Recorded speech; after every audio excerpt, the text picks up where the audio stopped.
When I was about 32 years old, I quit my job.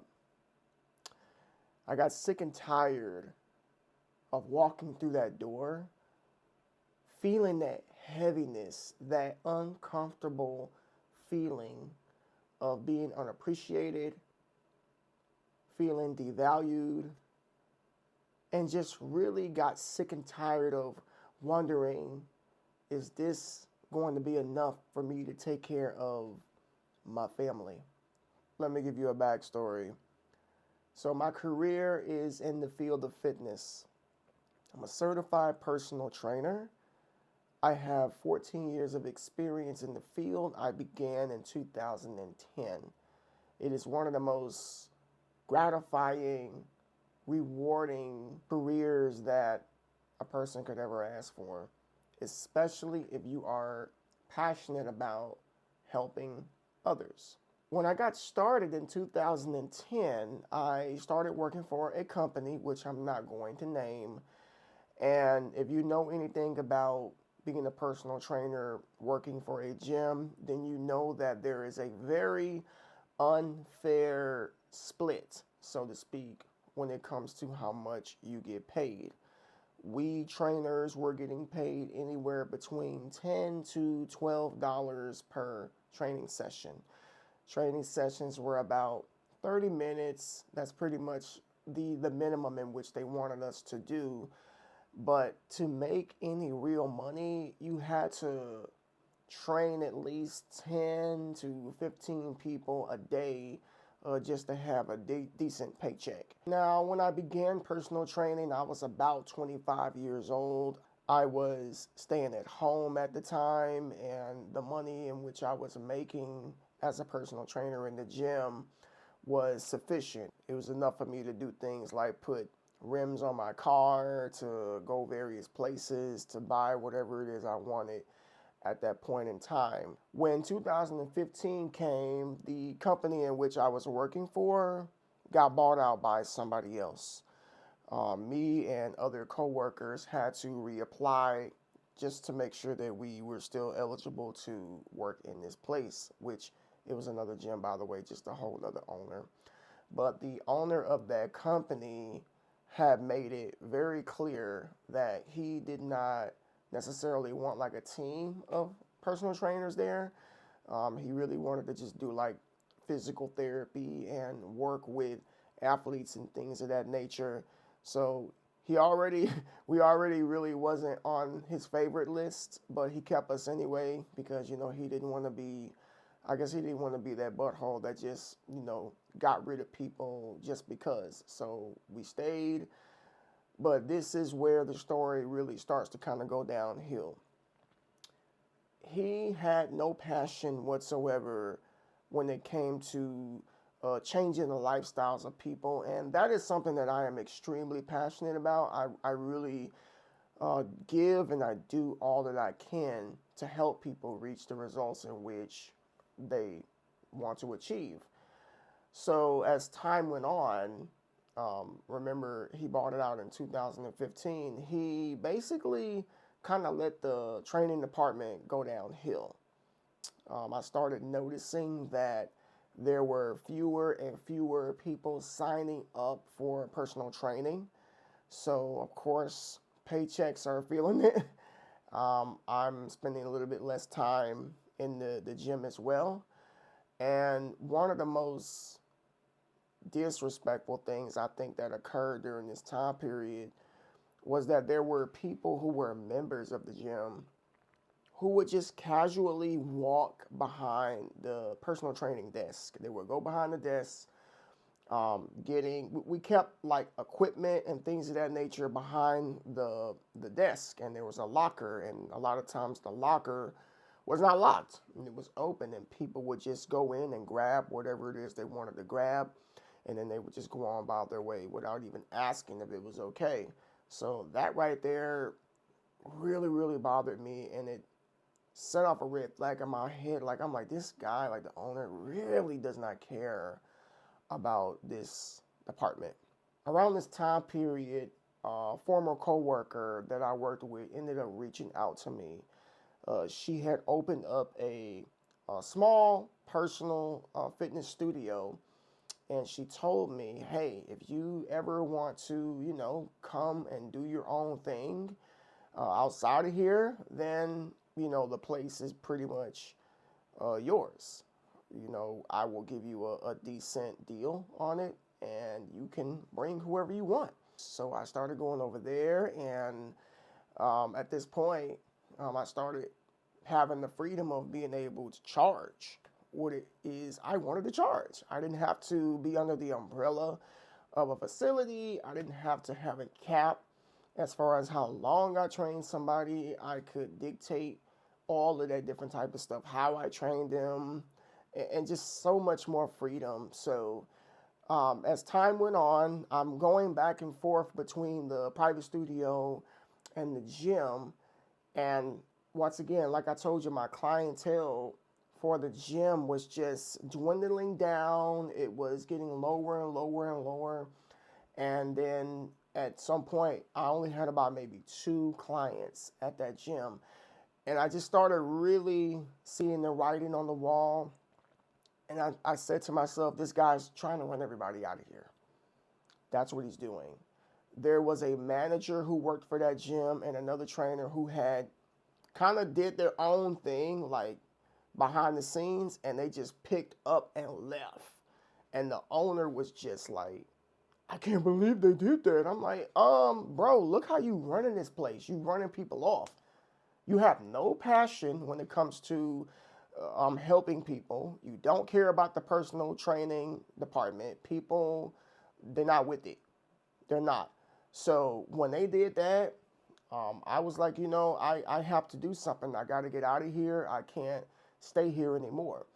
I'm not going to be able to grow here. I had just had my 3rd child around this time. So sitting in a place that is not in my best interest and that does not have the potential to help me take care of my family, I just can't do.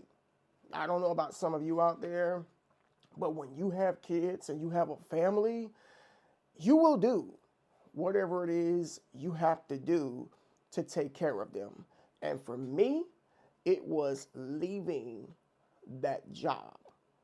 I remember it like it was yesterday. It was the summer of 2017. Every summer I take a vacation. I go on vacation with my family. We go wherever it is. I can't remember where we went that year, but we went on vacation, and I had made my decision. I said, when I come back, I'm not going back to the gym. I'm not doing it. I didn't leave a 2 weeks notice. I know some of you out there, you didn't leave a 2 weeks notice. He was not interested in having personal trainers in his gym. He did not want personal trainers in his gym. So what was the point of me giving him a 2 weeks notice? You didn't care about my well-being. You didn't care about whether my bills were paid. You didn't care about whether I was getting enough money. You never thought to have a conversation with me to see what can we do better, to see how can we improve the department. Never had a single conversation with me. So I don't owe him anything. So I left. And ever since then, I have been on my own. I have been doing my own thing, and I've just never looked back. Because I just can't understand how some of us, and I'm not coming down on anybody out there who has a 9-to-5 job. Like, some of you got those jobs because of health care. Some of you have those jobs because of stuff like 401k, benefits, and all that different type of stuff. If you love your job and it's doing it for you, then by all means go right ahead and do it. But for me, that job was not helping me at all. It was actually making me feel really bad about myself. It was making me feel devalued. It was making me feel like I was not good at my job. It was making me feel like lesser than. And I'm a pretty darn good trainer, if I must say so myself. You don't stay in business for 14 years in this industry if you're not good at what it is you do. I have like So many before and afters, so many testimonies of males, females, elderly people, kids, paraplegics. I mean, you just name it, athletes.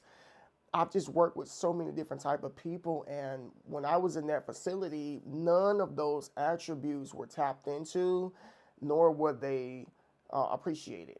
So since I felt unappreciated, I decided to just do things on my own, and I have never looked back. Never. I wanted to share this with somebody out there because you're probably working right now somewhere and you hate going to work. You hate clocking in. You don't like the environment. You don't like the coworkers. You don't like the boss. Some of you are being disrespected by your boss, that your boss is expecting more out of you and which you're willing to give. Not treating you like a human, treating you like a robot as if you don't have a life. I just want to encourage you to think about, is this what I really want to do for the next 20 years or so? Is this really the position in which I want to be in for the next 20 years? Because constantly going to an environment that doesn't appreciate you and that's eating away at your mental health is going to cost you at some point in your life. And we have got to get to a point, folks, I'm going to say it. You got to stop letting money govern your well-being. I get it. We all got to work. We all got to pay bills. We all have to make things happen. But there are other things you can do. There are like God-given talents in which you got that you probably never even tapped into before. So I just want to encourage you to think about that, look deep within and see what it is you're good at, see your talent and take a chance, take a risk. I know some of you out there are probably like, I don't like to take risks. Some of the most successful people in the world took a risk. And they all say the same thing in their books. They took a risk. Some of those times that they took a risk, they may have lost a little something. A couple of doors may have been shut in their face, but then it happened. That moment, that spark moment happened, and they were able to get their bearings and to get the momentum, and they never stopped going. Now these people are making 6 figures a year, 7 figures a year, all because they decided to let go of what had the noose around their neck and to pick up the hammer, to pick up the talent in which they have naturally and profit from it. Okay? Am I telling you to quit your job like today and just go work for yourself? No. But what I am saying is that the gears should be turning right now. The thoughts should be conjuring up at the moment. The pen should be on the pad, writing down ideas and plans in which how you're going to get out of the situation that you're in.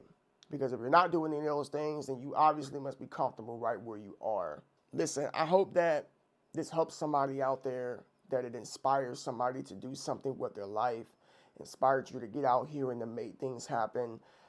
Don't spend all of your life making somebody else rich. Don't spend all of your life laboring while a CEO is in the Bahamas or Jamaica and you're getting like less than 5% of what they make in a day. Like there's situations like that right now. Think about your family. Think about your children if you have kids. Or if you don't have kids and you got family, think about them. What type of legacy do you want to leave? Because there is no legacy if you're constantly making somebody else rich. But again, some of you are comfortable with that. But as for me, I ain't comfortable with it. And I did something about it. All right? Look, if you enjoyed this video, do me a favor, comment down below your situation. Do you want to start a business? Is there something that you want to bring to fruition? Do you got a side hustle or anything like that? Let's talk about it down in the comment section. Like this video as well, subscribe to the channel, and I'll see you in the next one. Peace.